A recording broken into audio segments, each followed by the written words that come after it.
नमस्कार विद्यार्थी मित्रांनो, मी विनोद नाईक. आपण पाहत आहोत इयत्ता 10वीचा विज्ञान विभाग पहिल्यामधला विद्युत धारेचे परिणाम हा लेसन, ज्याच्यामध्ये आपण आतापर्यंत बघत आलो. हा आपला 5वा सेशन आहे. याच्यापूर्वी आपण 4 सेशन पाहिलेले आहेत. पहिल्या सेशनमध्ये आपण औष्णिक परिणाम काय होतो विद्युत धारेचा त्याच्याविषयी पाहिलेला आहे. त्यानंतर आपण बघितलं की चुंबकीय क्षेत्र कशा प्रकारे विद्युत धारा वाहत असल्यामुळे निर्माण होतं. त्याच्यामध्ये आपण राईट हँड थंब रूल बघितला. त्याचप्रमाणे फ्लेमिंग्स लेफ्ट हँड रूल, त्याच्यावर आधारित चरित्राचं कार्य बघितलं. आणि त्याच्यानंतर आपण बघितलं की फ्लेमिंगच्या राईट हँड रूलनुसार कशा प्रकारे तो राईट हँड रूल वापरला जातो. त्याचप्रमाणे एसी आणि डीसी करंट म्हणजे काय, म्हणजे अल्टरनेटिंग करंट आणि डायरेक्ट करंट म्हणजे काय याच्याविषयी आपण आधीच्या सेशनमध्ये पाहिलं. आता या सेशनमध्ये फ्लेमिंगच्या राईट हँड रूलचा वापर करून विद्युत जनित्र म्हणजे इलेक्ट्रिक जनरेटर कसं चालतं आणि त्यामुळे मोठी उत्क्रांती घडून मानवाच्या आयुष्यामध्ये कशा प्रकारे कम्फर्ट आला, की इलेक्ट्रिसिटी जर नसेल किंवा लोड शेडिंग असेल तर कशा प्रकारे इलेक्ट्रिसिटी तयार केली जाऊ शकते याच्याविषयीचं नॉलेज आपण या शेवटच्या सेशनमध्ये घेणार आहोत. म्हणजेच विद्युत जनित्राचं कार्य बघणार आहोत. चला तर मग पाहूया विद्युत जनित्र म्हणजेच इलेक्ट्रिक जनरेटर कसं चालतं. इथे पहा, विद्युत जनित्र विद्युत चुंबकीय प्रवर्तनावर आधारित असे प्रयोग आपण पाहिले आहेत. म्हणजे विद्युत प्रवर्तनावर वेगळे प्रयोग आपण बघितले. जसं आपण बघितलं होतं की कुंतलामधून इलेक्ट्रिसिटी चालू झाल्यानंतर त्याच्यामध्ये विद्युत चुंबकीय क्षेत्र निर्माण होतं आणि तो कशा प्रकारे करंट बाजूच्या लूपमध्ये सोडतो आणि विद्युत धारेचं कशा प्रकारे प्रवर्तन होतं. त्यात निर्माण होणाऱ्या विद्युत धारेचे परिमाण अल्प होते. म्हणजे इथे जी विद्युत धारा निर्माण होते ती गॅलनोमीटर मध्ये मोजली जाते. म्हणजे खूपच कमी प्रमाणात असं हे विद्युत धारा इथे निर्माण होते. परंतु हेच तत्व मानवाच्या वापरासाठी मोठी विद्युत धारा निर्माण करण्यासाठी वापरता येते. तेथे यांत्रिक ऊर्जेचा वापर विद्युत वाहक कुंडल त्याच्या असाभोवती चुंबकीय क्षेत्रात फिरवण्यासाठी व त्याद्वारे वीज निर्मितीसाठी केला जातो. आता बघा, मानवाच्या उपयोगासाठी म्हणजे आपण बघतो बऱ्याच ठिकाणी शूटिंग्सला वगैरे मोठे मोठे जनरेटर्स वापरले जातात.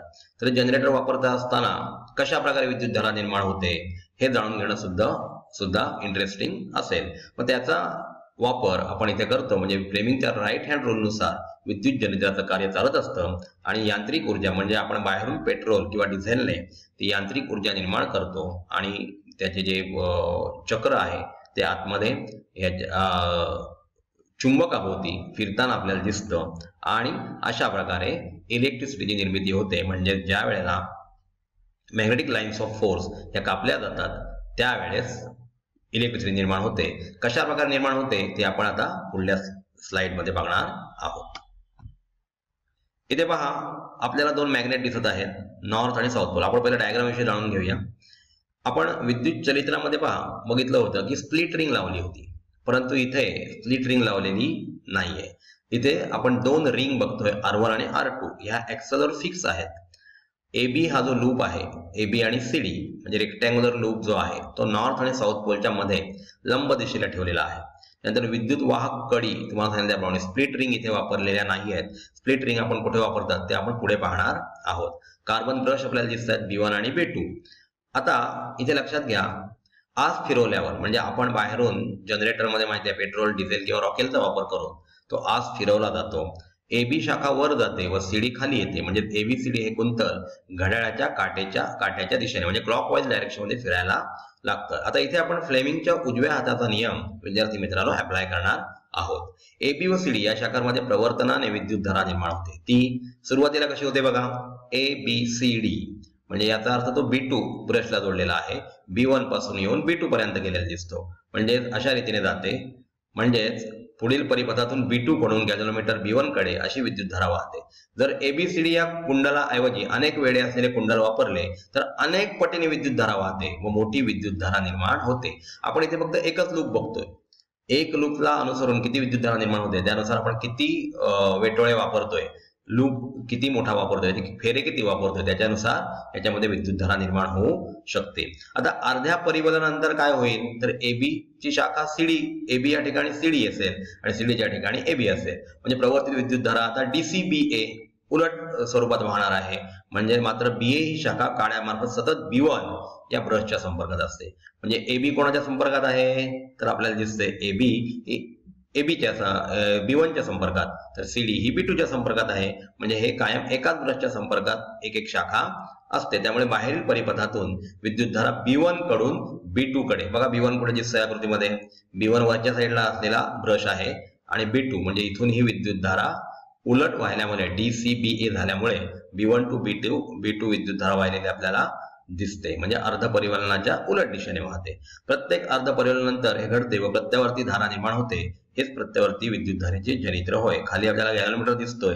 गॅलोमीटर मध्ये अर्ध्या परिवलनानंतर आपल्याला दिसते की एका साईडला डिफ्लेक्शन झालं तर दुसऱ्या परिवलनानंतर त्याच्या विरुद्ध दिशेला डिफ्लेक्शन झालेला आपल्याला दिसेल. म्हणजे अशा प्रकारे अल्टरनेटिंग करंट आपण तयार करू शकतो. विद्यार्थी मित्रांनो, इथे बघा प्रत्यावर्ती जनित्रामध्ये अर्ध्या वेटोळ्यातून आलेली विद्युतधारा एका दिशेमध्ये तर दुसऱ्या अर्ध्या वेटोळ्यातून आलेली विद्युतधारा त्याच्या विरुद्ध दिशेला म्हणजे वक्रीय पद्धतीने येते.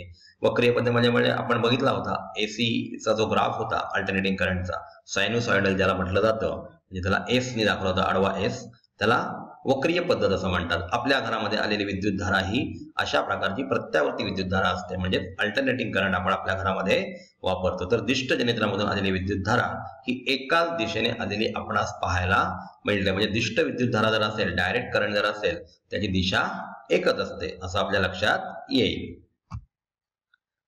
आता विद्यार्थी मित्रांनो, इथे आपण फक्त ह्याचं कार्य बघणार आहोत. त्याची आकृती इथे दिलेली नाहीये की दिष्ट जनित्र पाहताना मी तुम्हाला आठवण करून देतोय की आपण ज्याप्रमाणे विद्युत चलित्र बघितलं होतं, इलेक्ट्रिक मोटर बघितली होती, तिथे आपण स्प्लिट रिंग लावली होती. आता AC जनरेटर मध्ये आपण 2 ब्रश बघितले, म्हणजे 2 रिंग वेगवेगळे आहेत, त्याच्यात स्प्लिट रिंगचा वापर केलेला नाही. परंतु तुम्हाला दिष्ट जनित्र जर तयार करायचं असेल तर करंट एकाच दिशेने जायला पाहिजे. म्हणजेच करंट रिव्हर्स झालेला सुद्धा एकाच स्थितीतून बाहेर निघायला पाहिजे, म्हणून इथे स्प्लिट रिंगचा वापर केला जातो. बघा, दिष्ट जनित्र तयार करण्यासाठी काय करावे लागेल तर दिष्ट विद्युतधारा बाहेरील परिपथात दिशा बदलत नाही. जसं आपण AC जनरेटर मध्ये बघितलं होतं की ते बाहेरील परिपथामध्ये दिशा बदलत होतं, म्हणजे रिव्हर्स होत होते आणि त्याच्यामुळे अल्टरनेटिंग, एकदा वरचा पीक आणि एकदा खालचा पीक, अशा प्रकारे अशी एक पूर्ण सायकल व्हायला वर आणि खाली जावं लागत होतं. त्यासाठी विद्युत चरित्रासाठी जसे दुभंगलेले कडे वापरले, म्हणजे स्प्लिट रिंग, म्हणजे त्याला आपण कम्युटेटर असं म्हणत होतो, तसेच एक दुभंगलेले कडे आसावर बसवलेले असते. त्या व्यवस्थेमुळे कुंडलाची वरची जाणारी एक शाखा सतत एका ब्रशच्या संपर्कात तर खालची जाणारी शाखा सतत दुसऱ्या ब्रशच्या संपर्कात राहते. त्यामुळे बाहेरील परिपथात एकाच दिशेने विद्युतधारा वाहते. म्हणजे AB एंड जर B1 च्या संपर्कात असेल तर तो कायम B1 च्या संपर्कातच राहणार, कारण तो गोल फिरत असताना अर्ध्या परिवलनानंतर त्याची जागा दुसरी कडा घेणार आहे. म्हणजे CD ही नेहमी B2 च्या संपर्कात राहील आणि B1 ही नेहमीच A च्या संपर्कात राहील. म्हणून त्याच्यामधून निघणारी जी विद्युतधारा आहे ती एकाच दिशेने होईल. तर ह्याच्यासाठी डायग्राम बघताना लक्षात घ्या विद्यार्थी मित्रांनो, आपण जी विद्युत चरित्राची डायग्राम बघितली होती तीच डायग्राम आपल्याला इथे अप्लाय करायची आहे. फक्त बाहेरच्या दिशेला आपण गॅल्व्हनोमीटर लावतो. गॅल्व्हनोमीटर मध्ये आपल्याला एकाच दिशेला, म्हणजे करंट एकाच दिशेने वाहतोय अशी डायरेक्शन त्याच्या काट्याच्या परिचलनावरून दिसेल.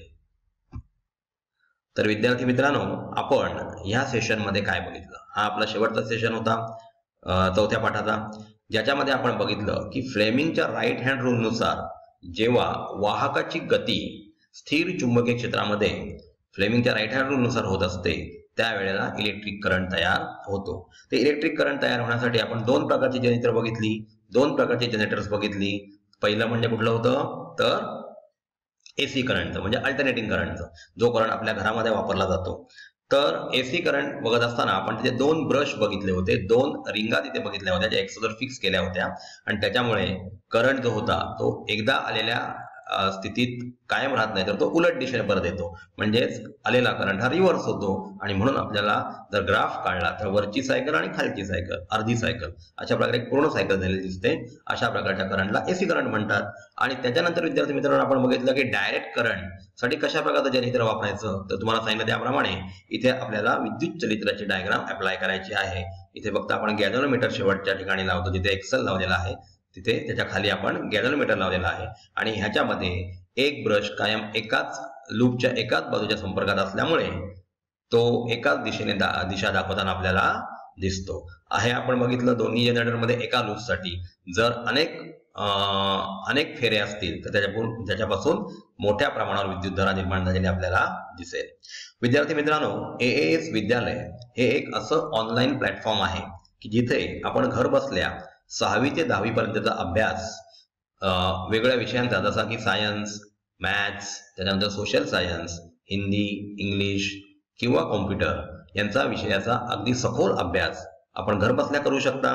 त्याचप्रमाणे अमर्याद टेस्टचा अनुभव आपल्याला या ॲपच्या मार्फत मिळू शकतो. आणि आपल्याला काही क्वेरीज असतील, आपल्याला काही प्रश्न पडत असतील तर त्यांचं उत्तर सुद्धा किंवा त्या सॉल्व्ह करण्यासाठी सुद्धा AAS विद्यालयाचे जे प्रशिक्षित शिक्षक आहेत ते आपल्याला त्याचं योग्य मार्गदर्शन देतात. आपण आजच या ॲपला रजिस्टर करा. तसेच आपल्या मित्रमैत्रिणींना सुद्धा या ॲपबद्दल सांगून जास्तीत जास्त लोकांना हे ॲप रजिस्टर करायला सांगा, जेणेकरून त्यांचं भवितव्य उज्ज्वल होईल. धन्यवाद.